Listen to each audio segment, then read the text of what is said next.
A Double Story by George MacDonald. There was a certain country where things used to go rather oddly. For instance, you could never tell whether it was going to rain or hail, or whether or not the milk was going to turn sour. It was impossible to say whether the next baby would be a boy or a girl, or even after he was a week old, whether he would wake sweet-tempered or cross.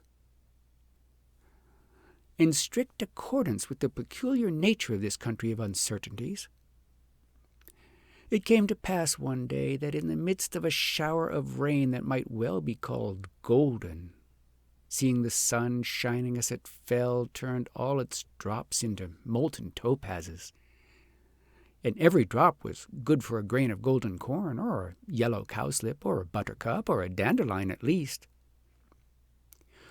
Well, this splendid rain was falling, I say, with a musical patter upon the great leaves of the horse-chestnuts, which hung like Vandyke collars about the necks of the creamy red-spotted blossoms, and on the leaves of the sycamores, looking as if they had blood in their veins, and on a multitude of flowers, of which some stood up and boldly held out their cups to catch their share, while others cowered down, laughing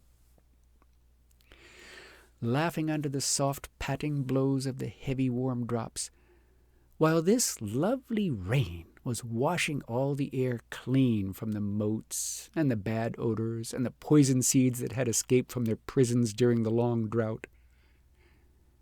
While it fell, splashing and sparkling with a hum and a rush and a soft clashing. But stop, I am stealing, I find, and not only that, but with clumsy hands spoiling what I steal. O rain, with your dull twofold sound, the clash hard by, and the murmur all round. There, take it, Mr. Coleridge. While, as I was saying, the lovely little rivers whose fountains are the clouds, and which cut their own channels through the air and make sweet noises rubbing against their banks as they hurry down and down until at length they are pulled up on a sudden with a musical plash in the very heart of an odorous flower, that first gasps and then sighs up a blissful scent, or on the bald head of a stone that never says thank you, while the very sheep felt it blessing them, though it could never reach their skins through the depth of their long wool, and the veriest hedgehog, I mean the one with the longest spikes, came and spiked himself out to impale as many of the drops as he could. While the rain was thus falling, and the leaves, and the flowers, and the sheep, and the cattle, and the hedgehog were all busily receiving the golden rain, something happened. It was not a great battle, nor an earthquake, nor a coronation, but something more important than all those put together. A baby girl was born. And her father was a king, and her mother was a queen, and her uncles and aunts were princes and princesses, and her first cousins were dukes and duchesses, and not one of her second cousins was less than a marquis or a marchioness, or of her third cousins less than an earl or a countess. And below a countess they did not dare to count. So the little girl was somebody. And yet for all that, strange to say, the first thing she did was to cry. I told you it was a strange country. As she grew up, everybody about her did his best to convince her that she was somebody.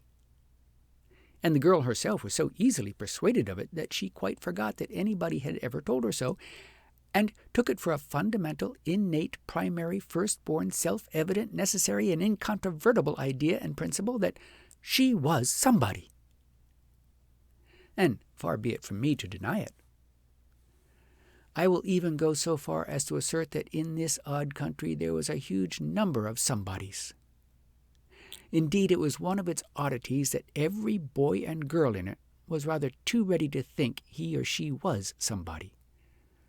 And the worst of it was that the princess never thought of there being more than one somebody, and that was herself.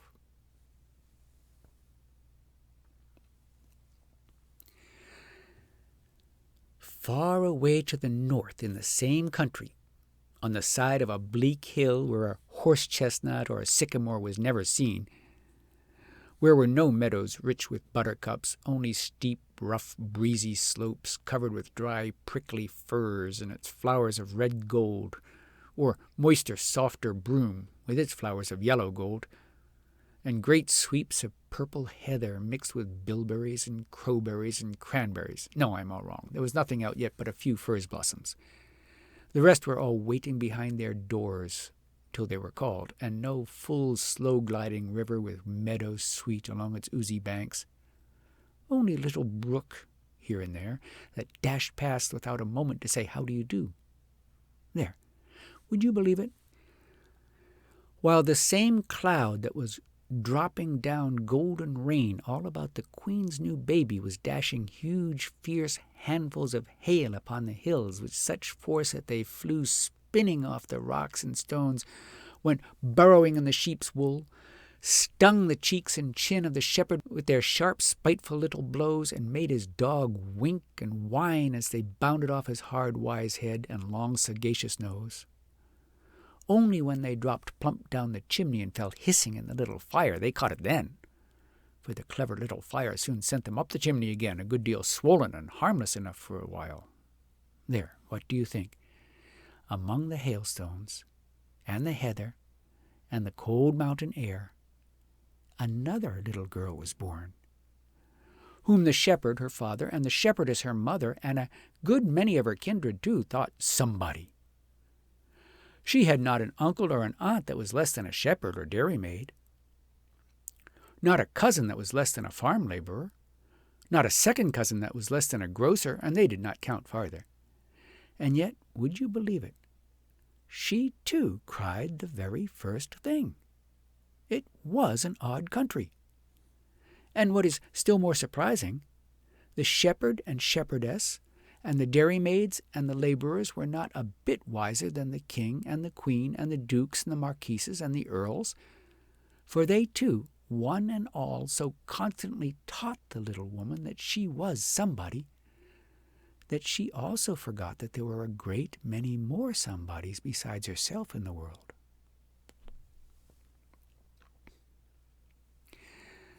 It was indeed a peculiar country, very different from ours, so different that my reader must not be too much surprised when I add the amazing fact that most of its inhabitants, instead of enjoying the things they had, were always wanting the things they had not, often even the things it was least likely they could ever have. The grown men and women being like this, there is no reason to be further astonished that the Princess Rosamond, the name her parents gave her because it means Rose of the World, should grow up like them, wanting everything she could and everything she couldn't have. The things she could have were a great many too many, for her foolish parents always gave her what they could. But still there remained a few things they couldn't give her, for they were only a common king and queen. They could and did give her a lighted candle when she cried for it, and managed by much care that she should not burn her fingers or set her frock on fire. But when she cried for the moon, that they could not give her. They did the worst thing possible instead, however, for they pretended to do what they could not. They got her a thin disk of brilliantly polished silver as near the size of the moon as they could agree upon, and for a time she was delighted. But, unfortunately, one evening she made the discovery that her moon was a little peculiar inasmuch as she could not shine in the dark. Her nurse happened to snuff out the candles as she was playing with it, and instantly came a shriek of rage, for her moon had vanished. Presently, through the opening of the curtains, she caught sight of the real moon, far away in the sky and shining quite calmly, as if she had been there all the time, and her rage increased to such a degree that, if it had not passed off in a fit, I do not know what might have come of it.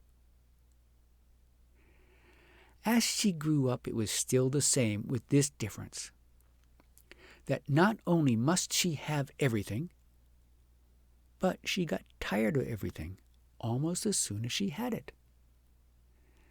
There was an accumulation of things in her nursery and schoolroom and bedroom that was perfectly appalling. Her mother's wardrobes were almost useless to her. So packed were they with things of which she never took any notice. When she was 5 years old, they gave her a splendid gold repeater, so close set with diamonds and rubies that the back was just one crust of gems. In her little tempers, as they called her hideously ugly rages, she dashed it against the back of the chimney, after which it never gave a single tick. And some of the diamonds went to the ash pit. As she grew older still, she became fond of animals, not in a way that brought them much pleasure or herself much satisfaction. When angry, she would beat them and try to pull them to pieces, and as soon as she became a little used to them, would neglect them altogether. Then, if they could, they would run away, and she was furious. Some white mice, which she had ceased feeding altogether, did so, and soon the palace was swarming with white mice. Their red eyes might be seen glowing, and their white skins gleaming in every dark corner. But when it came to the king's finding a nest of them in his second-best crown, he was angry and ordered them to be drowned. The princess heard of it, however, and raised such a clamor that they were left until they should run away of themselves, and the poor king had to wear his best crown every day until then. Nothing that was the princess's property, whether she cared for it or not, was to be meddled with. Of course, as she grew worse, for she never tried to grow better.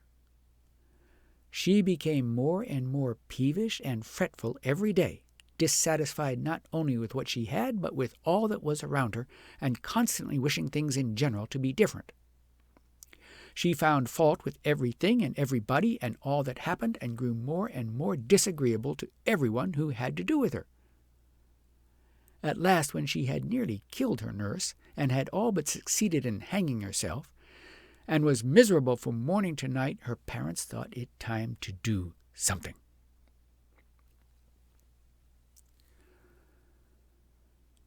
A long way from the palace, in the heart of a deep wood of pine trees, lived a wise woman. In some countries she would have been called a witch, but that would have been a mistake, for she never did anything wicked and had more power than any witch could have. As her fame was spread through all the country, the king heard of her, and thinking she perhaps might be able to suggest something, sent for her. In the dead of the night, lest the princess should know it, the king's messenger brought into the palace a tall woman, muffled from head to foot in a cloak of black cloth. In the presence of both their majesties, the king, to do her honor, requested her to sit, but she declined, and stood waiting to hear what they had to say. Nor had she to wait long, for almost instantly they began to tell her the dreadful trouble they were in with their only child. First the king talking, then the queen interposing with some yet more dreadful fact, and at times both letting out a torrent of words together, so anxious were they to show the wise woman that their perplexity was real, and their daughter a very terrible one. For a long while there appeared no sign of approaching pause, but the wise woman stood patiently folded in her black cloak, and listened without word or motion. At length silence fell, for they had talked themselves tired and could not think of anything more to add to the list of their child's enormities. After a minute, the wise woman unfolded her arms, and her cloak dropping open in front disclosed a garment made of a strange stuff, which an old poet who knew her well has thus described: all lily-white withouten spot or pride, that seemed like silk and silver woven near, but neither silk nor silver therein did appear. "How very badly you have treated her," said the wise woman. "Poor child!" "Treated her badly?" gasped the king. "She is a very wicked child," said the queen, and both glared with indignation. "Yes, indeed," returned the wise woman. "She is very naughty indeed, and that she must be made to feel. But it is half your fault, too." "What?" stammered the king. "Haven't we given her every mortal thing she wanted?" "Surely," said the wise woman. "What else could have all but killed her? You should have given her a few things of the other sort. But you are far too dull to understand me." "Well, you are very polite," remarked the king with royal sarcasm on his thin, straight lips. The wise woman made no answer beyond a deep sigh, and the king and queen sat silent also in their anger, glaring at the wise woman. The silence lasted again for a minute, and then the wise woman folded her cloak around her, and her shining garment vanished like the moon when a great cloud comes over her. Yet another minute passed, and the silence endured, for the smoldering wrath of the king and queen choked the channels of their speech.